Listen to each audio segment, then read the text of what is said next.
Thank you so much. Good afternoon. I am so excited to be here today. And let's just dive right in because I know your time is precious. Now, today's presentation, actually let me just make sure, yes, the slides are working here. Today's presentation is really important if you have a child in your life who doesn't listen or doesn't cooperate and instead has really challenging or intense behaviors. When you have a child who has an FASD, the behavior or the emotion that I hear most commonly is rage, and parents are constantly asking me for some strategies for how to address the rage so that they can better get through to their kids. So this will be a really good use of 1 hour of your time here today. If you notice a little bit of pausing or a little bit of congestion, I do have a little bit of a cold right now, but I'm so excited to be here, so we will just continue moving on. Like Shauna had said, if you have any questions throughout, actually enter them in the chat box because I'm able to see that, and I would love to participate with you here. I know that whenever we're talking about behaviors and rage and FASD, some really unique questions can come up. So enter those in the chat box, and if I'm able to keep an eye on those, I would love to answer those when the timing is appropriate. Now again, when you are looking to create calm with a child with an FASD or other types of intense behavior, it's really important to consider what tools you already have in your toolbox.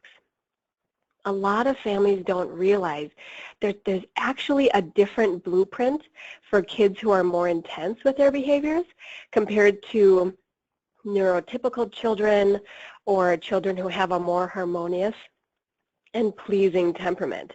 So you're going to really like today's webinar because you're going to learn 3 strategies that are part of the Mad to Glad blueprint to create calm and get you there.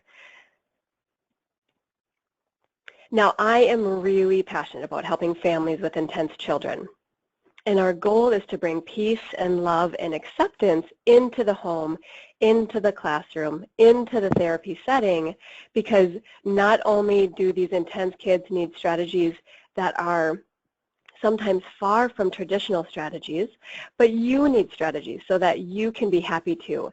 And I'm a firm believer in not just the fact that we deserve to love children and that they deserve to be loved, but that we deserve to like them too because it makes life so much better for everybody all around. I'd love to share a story with you about a child who was really intense. Now this child was 5 years old when her parents came to see me, and her name is Rachel. Now what her parents said to me right off the bat is that everything sets Rachel off. She's out of control. She won't get dressed in the morning. She won't follow directions. When she comes home from school, she will take her clothes off and run around the house naked. And it's like nothing we say to help her follow directions actually works. And Mom said, I wake up in the morning frustrated and anxious because I never know what's going to set Rachel off today. She said, in fact, the other day, I wanted to help Rachel brush her hair. And so I called her over to me. And Rachel ran away screaming. Rachel's mom said, I got so mad that I threw the hairbrush down on the floor so hard that it broke. And that's when I knew I was in trouble. She said, I couldn't keep living my days like this where I'd have these screaming fits with my daughter, or I would lock myself in the bedroom crying, because it doesn't feel good for any of us. And then we have a 7-year-old daughter who gets nowhere near the attention that she deserves in this threatening home environment. Her husband chimed in here too, and he said, you know, I want to be compassionate to our daughter, but when a child puts this behavior in your face over and over again, the only thing I know how to do is to get louder and to get sterner, and I've become this angry dad when I was never an angry guy. Fast forward to a few months later, and I'm talking to Rachel's parents again.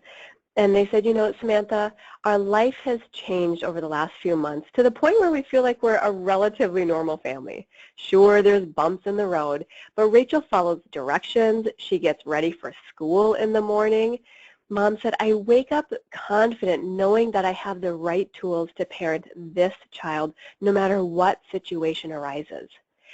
And Rachel's dad added in, he said, I think the missing piece was understanding what was going on in our daughter's brain, causing her to behave the way that she was. And he said, I'm able to get to work in the morning feeling comfortable that my wife can get both girls on the school bus. I don't get phone calls with her locked in her bedroom crying. And I can come home and have dinner with the family and be the fun dad that I've always wanted to be. So how could this family make such a dramatic shift in only a few months' time? Well, it was understanding the Mad to Glad blueprint, the blueprint that has strategies for calming your child's brain so that they feel safe, so that they can have better self-control and become more cooperative. That's what you're going to learn here today. Now, we don't have time to go into the entire blueprint because it has 8 pillars of parenting, but we do have time to go into 3 of those pillars. And so in order to give you some background information for how I came to be teaching on this topic, as well as how the blueprint was developed, I'd love to provide a little bit more background information. I am by trade a speech language pathologist. In 2004, I graduated from the University of Minnesota, and I worked for my first 4 years in California at a school for children with autism. And my goals for kids with autism were working on social skills, communicating their thoughts and their feelings, making eye contact. And what happened when I was working with these kids with autism is I kept hitting the same wall over and over again. Now, if you've heard me speak before, you know what that wall is. It's the behavior wall.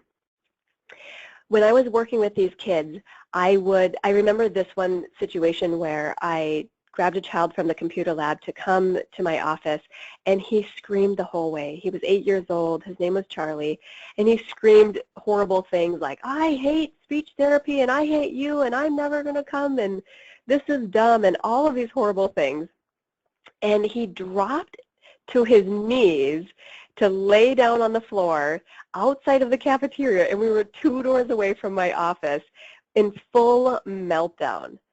Now, this was the high part of the day in the cafeteria where there were kids in there were teachers in there, and I remember feeling so embarrassed. In fact, I looked down at Charlie, and I thought, wow, I have no idea what to do here. I share that with you because I wonder if you feel the same way when you have an intense child in your life. Do you ever look down and you're like, you know, I have all this knowledge, but I don't know what to do in order to actually make the situation better? Well, that's what happened to me, and it kick-started some new research that I began looking into. Eventually, I was able to transition Charlie back to his classroom. We'd never had speech therapy that day. And I went into my office exhausted, frustrated, mortified, with my head in my hands, and I just took a deep breath and I was like, wow, maybe I chose the wrong job. Sometimes I hear that from parents and from other therapists and from other teachers who think maybe I chose the wrong job when there's a child in your life who zaps your energy and you want the best for them. It can put you in a tricky spot because if you're like me, I believe that every child has gifts, but it can be really locked behind behaviors. And so this new research I did into neuroscience, sensory integration, mindfulness, helped me understand how to unlock kids' brains and better behavior and self-control. And the keys were these 2 things. So write these down if you're taking notes. In order for a child to have good behavior and better self-control, their brain has to feel calm and it has to feel safe. Calm and safe. Without these things, the strategies that we've been implementing from parenting books and seminars and advice we've even gotten from therapists and doctors and teachers, it can't work. And that's what you're going to learn about today. You're going to learn exactly what's going on in kids' brains, causing them to behave the way that they do, and then a couple more pillars from the Mad to Glad blueprint, giving you some specific and practical ideas for calming that brain response so that it can then feel safe. And then as we near the end of the webinar today, I'll offer you a couple of resources if you want to dig deeper. Because so many people say to me, oh my goodness, I wish there was a parenting manual. I wish there was a blueprint for intense kids. And there is. If it ever seems like the only way you can get a child's attention is by yelling, then you really want to understand what's going on in the brain. So let's go into that information. If you're looking at the screen in front of you, you can see a brain. And don't worry, if you can't see this and you're just listening, what this brain looks like is a little cloud with a line through the center, a vertical line to separate the right side and the left side. And what you want to become aware of when we're talking about the brain and behaviors is the downstairs brain and the upstairs brain. So the downstairs brain is exactly what it sounds like. It's the bottom. It's the very early developing primitive part of the brain that is responsible for the fight or flight stress response. Now, if you're listening and you have the ability to type an answer into the chat box, now would be the time to type in what you know about the fight or flight stress response. There's a few really key things that we want to touch on today. The fight or flight stress response is a very primitive response system. It's important for when we lived in the caves and we began being chased by a bear through the woods and we had to keep ourselves safe. This fight or flight stress response would kick in, allowing us to keep ourselves safe. So we perceived the world as unsafe, and this downstairs part of our brain helped us act accordingly. It would get our heart pumping, it would get our blood flowing, it would make our breath more shallow so that we could activate these other areas of our body that were needed to keep ourselves safe. And now, what we're finding is that a lot of children these days are wired in a way where their fight or flight stress system is overactive. So they're perceiving the world in a way that is unsafe. And so they're triggering into these challenging behaviors. And what this does with kids with an FASD or other intense brain chemistry is it floods the brain with stress chemicals. These stress chemicals are adrenaline and cortisol. And what happens is neural pathways are created and ingrained so that this type of behavior begins to perpetuate itself. So this downstairs part of the brain is really, really very important. And you can tell your child is wired to have this intensity. There's several indicators, and we're going to get to that in just a little bit. But I want to contrast that with the upstairs brain. And the upstairs brain, and I see a comment here that kids shut down. Yes, when the fight or flight stress response is activated, kids shut down in terms of their upstairs brain. Their downstairs brain is very active. But the upstairs brain that's responsible for these three categories shuts down. Problem solving. So we can't say to kids, what should we do now? You know that strategy we learned to be calm. Why don't we try that right now? That does not work when your child is stuck in the upstairs brain. The second category is paying attention. And so this is classic. I did this with kids with autism all the time. I'd point to my eyes and I'd point to their eyes, or I'd point to the side of my eye and say, pay attention when I'm talking to you. Remember eyes. Now this applies for kids outside of the autism spectrum as well. Kids cannot pay attention when their fight or flight stress system is activated or they can't pay attention to the outside world because what they're paying attention to is this very primitive response internally and just reacting. Then the third category that the upstairs brain is responsible for is managing behaviors. So managing behaviors is something that we work on in the schools a lot with social workers and counselors and speech therapists even. And when we do hypothetical situations and we ask kids, how could you solve this problem? What would you need to do with your hands or your feet or your words in order to make this situation run smoothly? kids can't actually translate that when they're in this fight or flight stress system. So what does that look like? If you can see the screen in front of me, you see a big fire appeared in the middle of the brain and a big X through the upstairs brain, because what happens is there is fire in the brain. And this is critical to acknowledge early on when we see kids who are shutting down, because when we can acknowledge that there's a fire in the brain, like with Charlie who's melted down on the floor, that tells me that I don't have to scroll through my cognitive toolbox. I don't have to scroll through the 10 things that we were working on for social skills. What I need to do is implement some strategies to calm the fire in the brain. How do you know you have an intense brain child? Now this goes beyond children with an FASD. It goes beyond children with autism. The child who I talked about at the beginning, Rachel, she was a child with a sensory processing disorder. And the thing that all of these kids and others have in common when this fight or flight stress system is overactive is they have an intensity in their brain. And so I call these kids intense brain children. And you know you have an intense brain child when they want to be in control. They're demanding, they rule the roost. You know that they're an intense brain child when the triggers are confusing. So you know everything about what they like to eat and who they like to hang out with and what kinds of textures or noises might bother their sensory system. But there are other times where you know they're well fed, you know the environment is calm, and yet they still trigger, they still lose it and flip their lid. That's very characteristic of an intense brain child. And then when they are triggered, their reactions are atypical.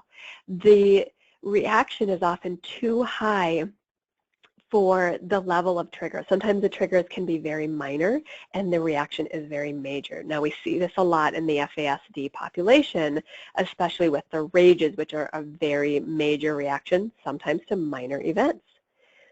And then the fourth indicator that you have an intense brain child is when you try to use a traditional parenting or educational strategy, and you match their intensity, so you dig in your heels and you describe this is just what has to be done, or as a parent, I hear stories about parents who sometimes spank their kids, or they yell, or they might grab them more aggressively, and they see that behavior worsens because you're matching their intensity, and that if you remember running away from a bear in the woods, if you get attacked when you're in that fight or flight state, what happens is you're going to attack back. And that's what I see over and over again with kids who are intense.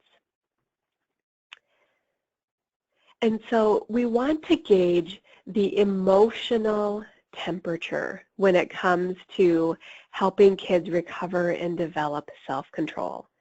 Because if the emotional temperature is hot, we can't come in from a very sweet therapeutic perspective. I used to do this all the time. I'd say, oh, Charlie, I can see that you're feeling upset. Let's use your words right now. And I learned from experience and my research and by implementing new strategies that that would make the emotional temperature even hotter. And so instead, what we have to do is calm that temperature down. We have to cool it down. Now, kids who have intense brains have this really interesting part in their brain that I like to call the little scientist. The little scientist is constantly testing to see, will I win this time? Can I get my way this time? What about if I do this? Maybe I can be in control if I can wear somebody down, or if I can just ignore them enough so they stop nagging me or asking me to do things. This little scientist is like a gambler who has their hand on the slot machine and they pull it down and they're wondering, well, maybe I'll win this time. And this is important because if we match this fire that are in kids' brains, if we respond to the behaviors using upstairs brain strategies, what kids learn is that I still get attention. So whether you're trying to teach me to use a new strategy, or you're yelling at me, or you punish me, or I get sent to the principal's office, the little scientist in the brain doesn't care what kind of attention it gets. It just wants attention. Attention helps all of us as human beings feel seen and heard. Now, it doesn't necessarily mean we feel understood. And so when kids feel seen and heard in a way, even if it's negative, these neural pathways become reinforced. And what the little scientist learns is the way that I get attention and the way that I feel heard is by being resistant, by being defiant, by being disrespectful. Now, these are not conscious decisions that kids are making. Instead, this is the unconscious part of the brain and the body connection where your child is learning this and neural pathways get formed. And so this is really critical to know, because if we want to calm the fire in the brain, then we need to shift these neural pathways so that kids get as big of a burst for those stress behaviors as they do for positive behaviors. The little scientist in the intense brain likes excitement, and adrenaline and cortisol feel very exciting. So if we think about challenging behavior, and I'll use some of my own examples. So if I match a child's intensity and I dig in my heels and I were to say, Charlie, you need to get up right now, this is unacceptable behavior, what happens is I have to raise my voice in order to be heard through his screaming and his meltdown. And his mirror neurons kick in. Mirror neurons reflect the state another person is in. So that means unconsciously the message that I'm giving to Charlie's brain is this is an okay way to behave. So you like this excitement, I will match your excitement by providing more intensity.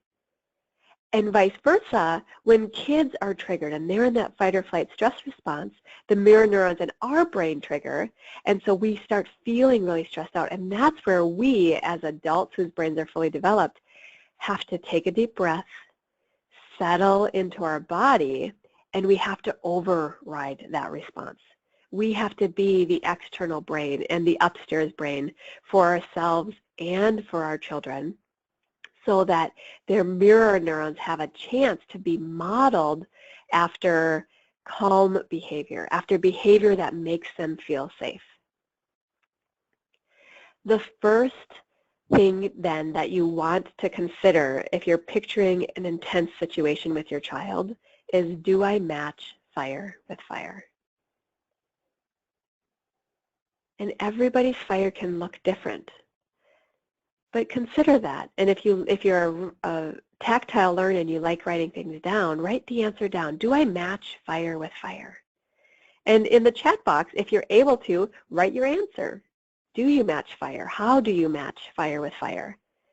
There are really a handful of ways that we match fire with fire. And it's not something to be ashamed about. The great thing about my work now as a certified parent coach is we get to have these really vulnerable and honest conversations about what's really going on. And it's by having these conversations and this self-reflection that allows us to shift these patterns, because otherwise we just get stuck in this overdrive mode and we can't get out of it. If you do match fire with fire, then you want to know the mad to glad pillar number 1, which is calm the fire. Now, there's lots of really good ways of calming the fire that don't involve language, but I want to give you a really practical language mantra, because it's how you show up that's going to impact the deep part of your child's feelings of safety and calm. And so the mantra is calm body, calm voice, calm face. So again, write that down. Calm body, calm voice, calm face. A lot of kids will say to their adults, to their parents or their teachers or therapists, they'll say, stop yelling at me. And when I ask, well, what were you doing before that? The adult will respond, well, I just told them to come to dinner, but it sounds like this. It's time for you to come to dinner right now. And you can hear that rough edge to my voice, right? In fact, I clenched my fists when I did that. Keeping that calm is a really nice way to be the external model of how we want our kids to absorb information in the world around them, and it allows us to do our part for calming the fire. Now, I really like this with kids who are quick to trigger and have confusing triggers, because some of them might not even be reading our nonverbals of our face or our body, but they can be really sensitive to the tone of your voice.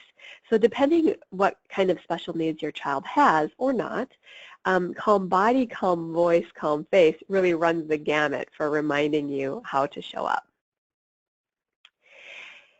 Most families need a combination of 3 to 5 strategies from the Mad to Glad Blueprint. And as you're listening now, you might even be thinking, well, I understand this is fundamental. And you're right, it is fundamental. But I share this with you because when you can really nail this strategy, it can be an important component for your blueprint to helping your child calm down without triggering into the storm. And Rachel's parents, when they went through their 8 sessions of parent coaching, they realized that this was a critical pillar for them. They said, you know, it's like Rachel is this intense wave coming at us all the time. She's a strong-willed child. She has a lot of sensitivities and triggers. And we realized that as her parents, we're the shoreline. And before the Mad to Glad Blueprint, we were the rocky shoreline. So what happened when the wave would come at us is everything would crash. And what we learned how to do, particularly with calming the fire, was how to be the smooth and peaceful shoreline. Did that change who Rachel was in the blink of an eye? No, not at all, because she's wired to have more intensity. But what it does is it shifts the neural training, the neural pathways in the brain, so that Rachel became less reactive and parents were putting out fewer fires and with less intensity. All right, so you've learned about the brain and why intense kids can be so intense, as well as how to calm the fire from your perspective. And next, this pillar is going to be important if you feel like you need more information as to what you might unintentionally be doing that triggers your child. For this next part of the webinar, if you are sitting somewhere and you're able to close your eyes, great. I want you to close your eyes. We're going to do a 30-second experiment. Or if you're driving, please keep your eyes open. But this is really well done if you can close your eyes, so you can always come back to this. So close your eyes right now. This 30-second experiment is where you're going to listen to the sound of my voice and what I'm saying and how it makes you feel inside your body. So close your eyes and notice how this feels. No. No. Knock it off. Stop it. Don't. Oh, not again. No, I said don't. No. No. And open your eyes. Take a second to enter in the chat box what you noticed in your body as you listened to me saying no. Let's see if we can get all 4 responses. There's usually 4 different things that can happen.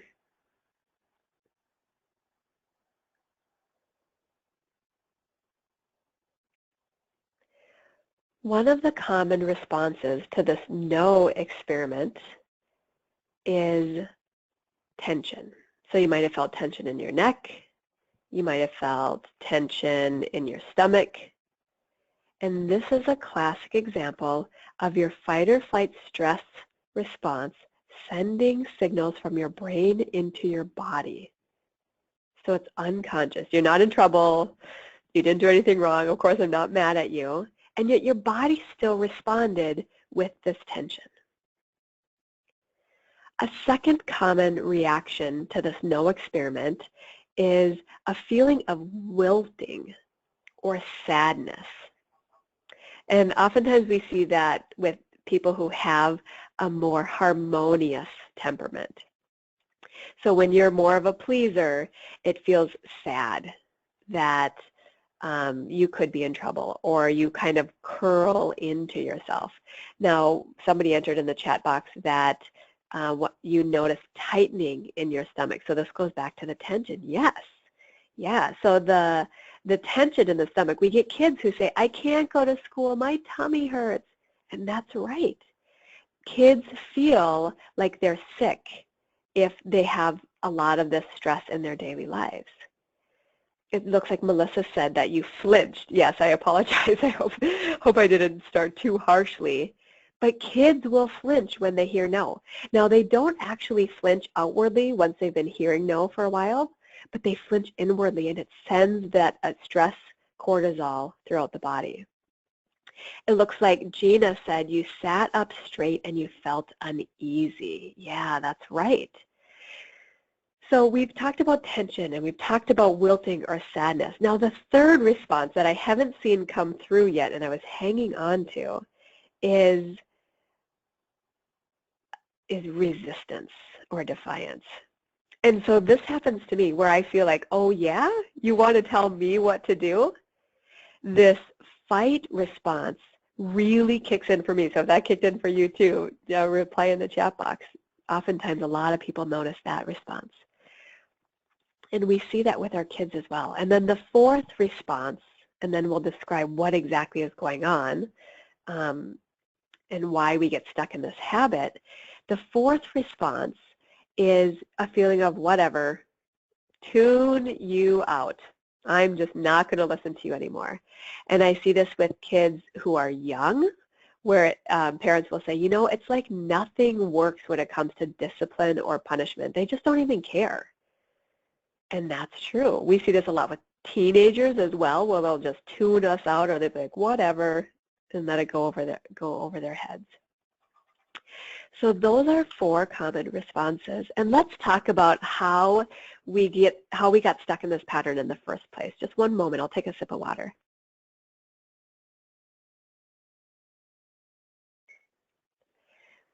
There was a study that came out that said kids have, or they receive, a stern directive every 9 minutes by the time they're a toddler. A stern directive is something like starting phrases with no, it's shouting their name, it's giving them one of those evil looks of correction from across the room. So these stern directives make sense if we consider parenting or educating a toddler, because that's an exploratory stage, right? And so kids who are toddlers, as fast as they can, will be across the room, and they'll shimmy up onto the chair and climb up onto the table and just start pounding on the window. And we have to say, Jessica, no, what are you doing? Get down from there. We have to run over. We have to go get her. Or she's, you know, Jessica will grab something and put it in the light socket, or in between the little crack in the door before it closes, and she could get her fingers pinched. So it makes sense that we have to offer these stern directives to toddlers. But when your child has any type of special need and they lack impulse control and self-control, is we never fade these stern directives. So they become 4 and 7 and 13 and 25 years old, and we're constantly providing this direction, which gives a burst of stress chemicals in the brain, reinforcing the little scientist that says, oh, my basic need is to get attention. So I'm just going to keep doing this behavior, and mom's or my teacher or my therapist is always going to meet my need by offering me this attention and this correction. Now, of course, that's not what we want for kids. So what do we need to do instead?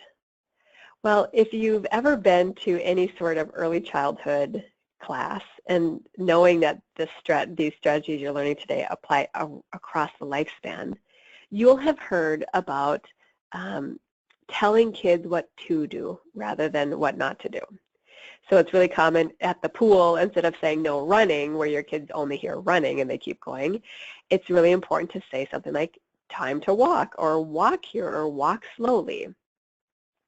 This tells the brain exactly what to do, and it helps you avoid the hidden landmine, which has a double benefit of no longer feeding the fire in the brain. It's really core to shifting kids' behaviors, and as you can imagine, it takes practice for you to get there because you want to really be aware of it. So if you catch yourself saying no, that's okay. It already popped out of your mouth. Pause and let that be your trigger or your cue to remind kids what to do. Now, there are 10 hidden landmines hiding in our everyday language, and we only had time to cover one of them today. I'll offer, again, towards the end, a free resource so that you can understand all 10 hidden landmines, because it's a great starting point for shifting your behavior, which will impact your child's response to you. All right, so we've covered calm the fire. We've covered avoid the hidden landmines. If you have any questions, now would be a good time to enter them in the chat box. And I'll wait one moment to give you a chance to do that.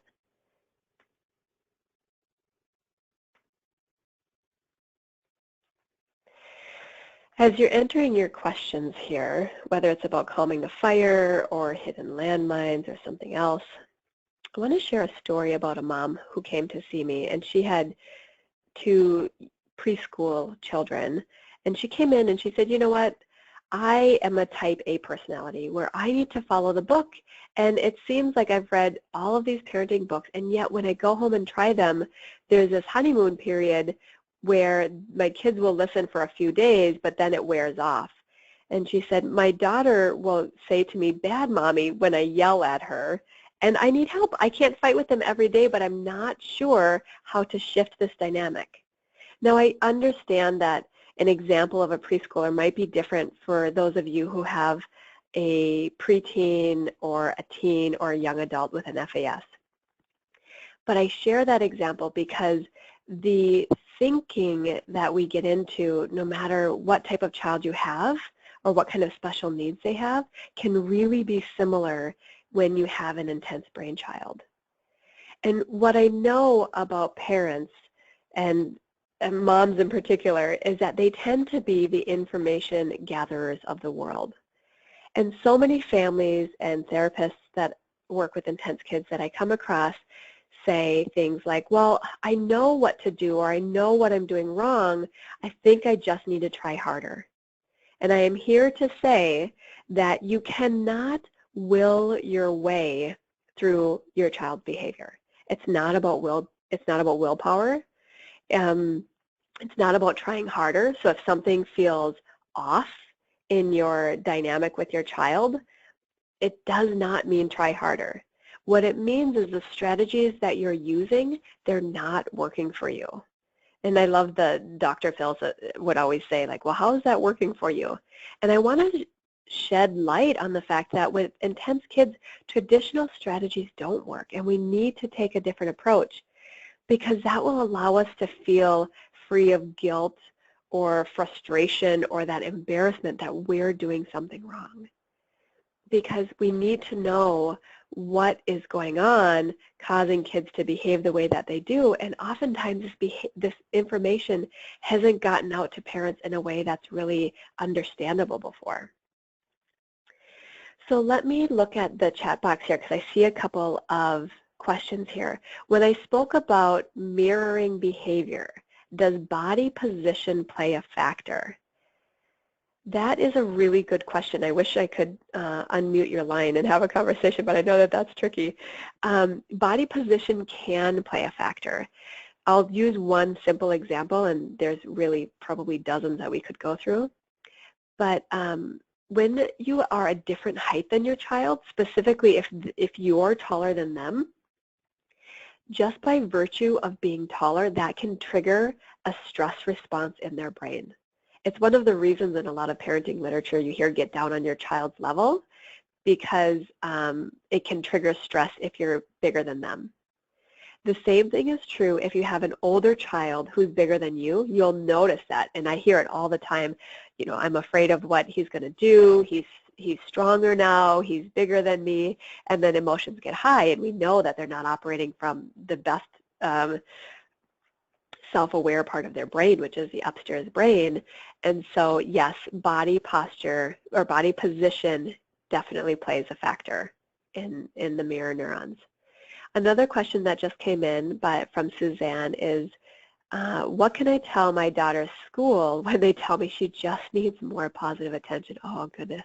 Suzanne, I'm sorry to hear that, first of all, because and this could just be from the chat box, but it sounds like sometimes it feels like there's blame when we get information or instruction from schools. I think that there are a lot of educators and professionals who have some of these skills naturally. They know how to use their body. They know how to calm the fire. They know some of these other pillars from the Mad to Glad blueprint, but they don't know how to convey them. Positive attention is a really important component, but there is no family who's gone through the Mad to Glad blueprint who has needed fewer than 3 pillars in order to shift their child's behavior. So what can you tell them? You can say, yes, okay, definitely we understand that she needs more positive attention, and there's more to it. So if you want to get in touch with me, we can certainly talk more about that. And I'll answer one more question. Let me look at this here. Okay, and this one comes from Alexis. I talked about calm body and said something about getting into your body. Yes, I can say more about that. That is your question. How do you get into your body and calm it? Now, I'm a big fan of mindfulness, and so I have a lot of practices to get into my body, and one of them is yoga. And so what many yoga teachers will say is the reason you practice getting on the mat is so you have that feeling when you're off the mat and you need it. So we practice yoga so we can feel calm, so that when we get into a road rage situation or a situation with a child, we can recall that feeling of calm because we've created the neural pathways to potentially translate it into the intense situation. So as an adult, the strategies aren't very different than they are for kids. How do you get into your body? Number one is you practice calm. A lot of families I work with, the ways that will set up some programs for them where they practice calm by, in the morning, lighting a candle and doing 2 minutes of devotion or meditation or sipping their coffee without checking their phone or Facebook, just to be in that calm setting so that they're starting their day off right and paying attention to their breath. So getting into your body really means being where your feet are.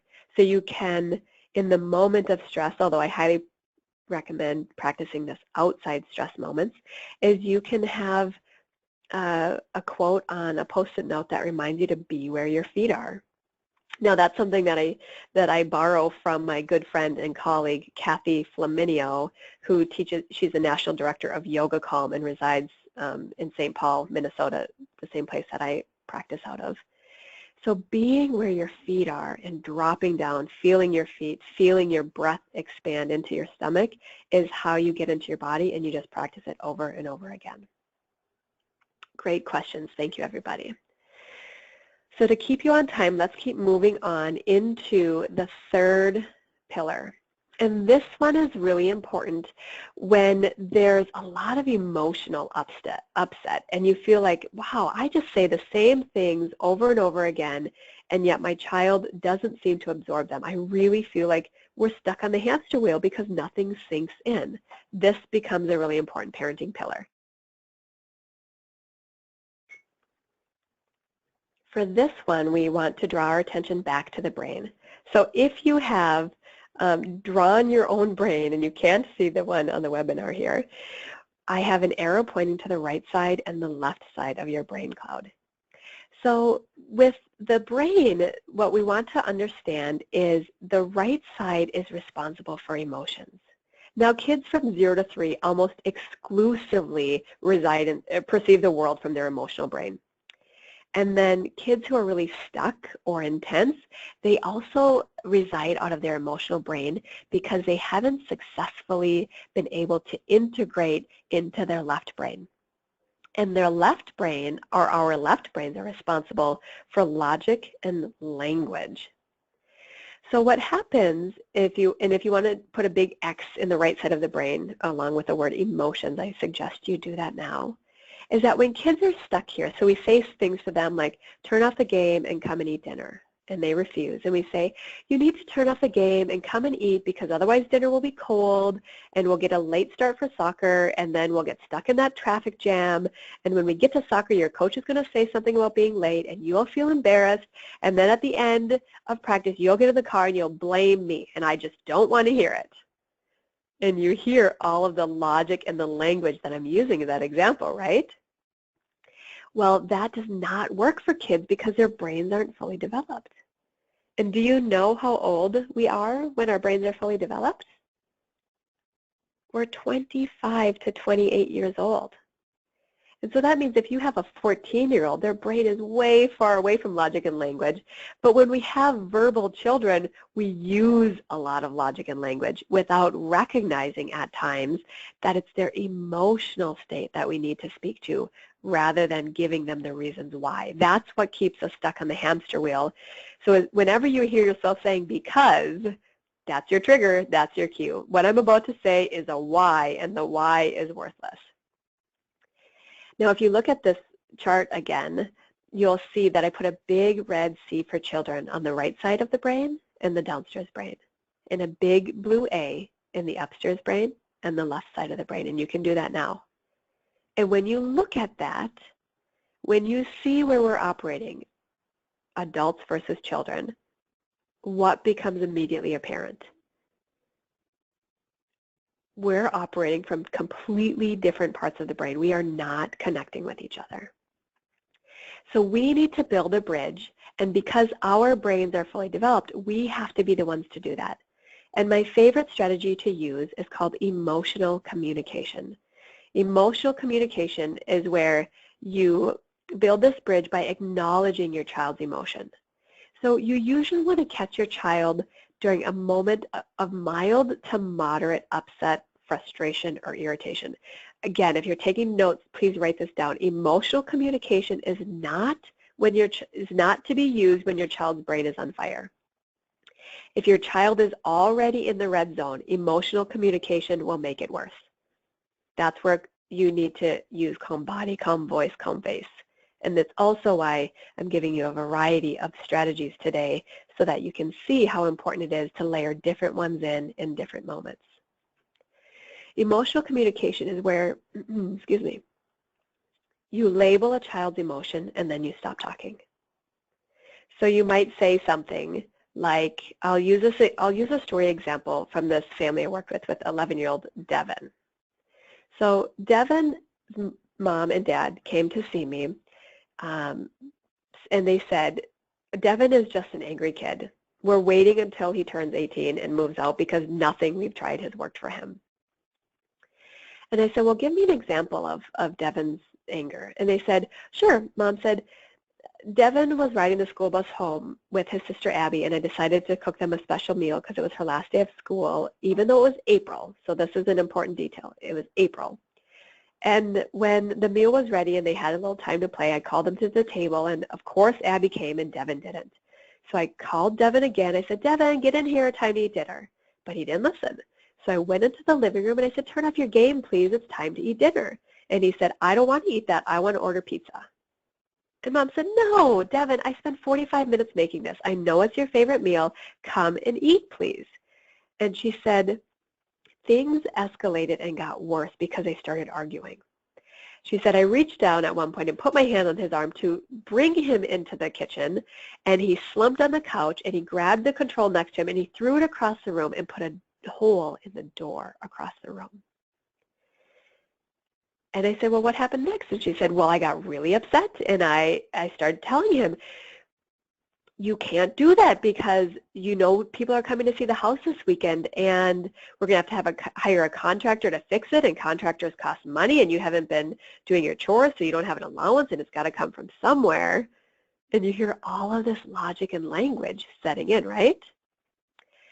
And so what Devin's mom, Ashley, and I worked really diligently on was talking about about situations that could easily trigger into upset and catching them at the beginning. And so in this case, we had to talk about, well, what is going on in Devin's life? Tell me more about what he could be feeling. And she said, well, I cooked a special meal because we're moving at the end of the school year, and I told the kids they could move to the new school or stay at the current school. Devin decided to stay, and Abby decided to move to the new school early. And, you know, riding the bus home is Devin's favorite part of the day because he loves hanging out with his sister, and he doesn't have friends at school. He's the class clown. He gets sent to the principal's office for behavior every week. He gets pulled out for remediation reading. So then what we had to do with this information is we had to be a detective and say, well, what could Devin really be feeling? So take a stab at it right in the chat box. When you hear all of that, how do you think Devin is really feeling underneath all of his behavior in his life right now?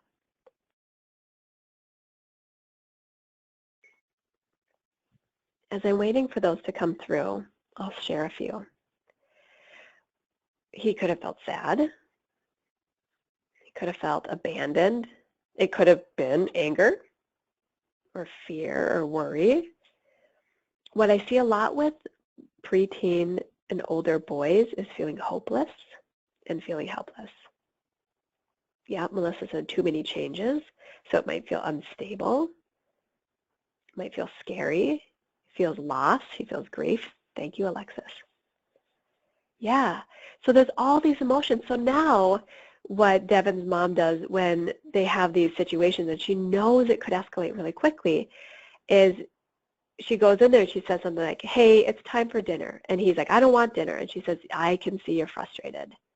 And then she stops talking. And he'll spout things that are oftentimes mean words, or he did this initially. Well, yes, because I don't want to eat that stupid food and da-da-da-da-da. And so she would really have to practice reflective listening and labeling the emotion. So I shared this pillar because it's a really key one, and I just got notice that we have 5 minutes remaining of our webinar, and I want to make sure that we get into the close so you get some more resources if you are interested in going deeper.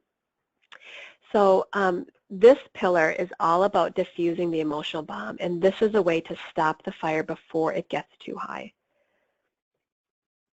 Now, one of the families I worked with noticed that we as parents have enormous power over our kids' behavior. And as our behavior changed, so did our family dynamics. And so I say this because there are so many families who've tried things like child psychologists, and their kids are in counseling and occupational therapy for sensory integration. But sometimes when you have these other strategies, kids will be able to talk about their feelings or do their sensory diet, but when it comes to the moment, they're not able to translate them, and that's where they really need you. And that's why I wanted to share this proven system today, because I want you to have the tools to work with your child in real life because you're with them all the time. A family that I worked with said what was so helpful is that they got a new language with the blueprint. And by being on the same page as co-parents, it became therapeutic. And it was the most helpful thing they've done for their child, even though as a parent coach, I never meet their kids. I share this with you again because I wanted you to know that there are strategies out there. I want your hope to get up. So if you've been thinking, wow, have you seen my house, or maybe you've seen my classroom, can it really be this easy? It can be simple, but it doesn't mean it's easy. These strategies and pillars are really key to shifting intense behavior, but they really are the tip of the iceberg. So you've learned 3 of the 8, and I hope that it got your hopes up because I'm passionate about working with families and training professionals in these pillars so that they can make the change that they're really looking for. And I want you to have that. So at the beginning, a couple of resources I mentioned I'd be offering with you. One of them is a completely free resource. It's the free report called the 10 Hidden Landmines That Drain Your Energy and Sanity. if you would like to receive this free report and you wanted to explore more about the Mad to Glad Blueprint, send an email to relief@mad2glad.com. So that's my business name, is Mad2Glad. So the email is relief, R-E-L-I-E-F, @mad2glad.com. And in the subject line, just write send 10, because we'll send you the free report, and then we'll also send you information about the blueprint with a special 1-week 20% discount code if you want to figure out how to access the series. We have a video series. And then the second resource is for those of you who feel like you need a more personal connection and you want to share your story. I know there's not a lot of places where you can be so vulnerable to talk about what's really going on at home, and so we'd like to create that non-judgmental space. So if you are wondering if this can help my child and you have more questions, then I invite you to sign up for a consultation. What we do at a consultation is, first of all, you take the intense brain child assessment so we can understand where your family is thriving and where you need to grow. This helps give us a starting point for what pillars you need to bring into your family dynamic. And then we'll talk about a roadmap for how to get you there. Most families need 8 coaching sessions, and we do those either live in person in St. Paul or else over the phone. Because we specialize in intensity, we do a lot of phone coaching, which is equally effective, and we do it around the United States right now. So if getting help is a priority for you and you're wondering if this can help your child, I invite you to sign up for a consultation by going to my website. Go to www.mad2glad.com/clarity. We call it our clarity consultation. Make sure you enter the savings code at checkout, because typically these are $175, but because you've already invested time in your family today, it's only $20 when you use this code. So when you go to mad2glad.com/clarity, enter savings code workshop20. And like I said, we'll have you take the assessment. We'll talk about the roadmap for you to achieve your goals and how you want to do the service, whether it's online or over the phone or in person. So as we come to close here, I want to share one more story from Carrie, who had said initially before parent coaching that she really resented her family and her child.